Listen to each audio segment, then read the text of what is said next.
In this video, we will be showing you the steps necessary to set up the intersector at the intersection, including proper connections and setup of the initial programs. So what are the connections necessary, Brian? In a TCIB card, we have setup port, we have a laptop port, an RS-232 port, and an operational port. So first I'm going to take an Ethernet cable and I'm going to run it from my laptop port and I'm going to plug that into my Ethernet port of my computer. I'm going to take the RS-232 port and I'm going to put that into the RS-230 port of the TCIB card. And then I'm going to take the intersector and plug it into the setup port. You want to be careful because the setup port and the operational port both have 24 volts PoE coming out of them. And why is that critical, Brian? Do you want a new computer? So if you make a mistake and connect up your laptop to either of those two ports, the 24 volts can potentially damage the Ethernet port on your laptop.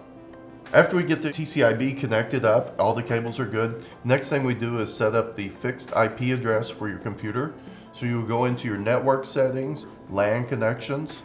You'll find the IP address for the computer. You'll set it to a fixed IP address.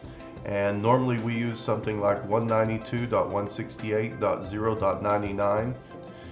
That information is also found in our user manual, so you can find it there also. With that done, the web browser is ready to go for setting up zones and configuring the intersector. The second thing you'll want to set up is the hyperterminal. All the settings are again in the user manual, but you will first need to download hyperterminal probably.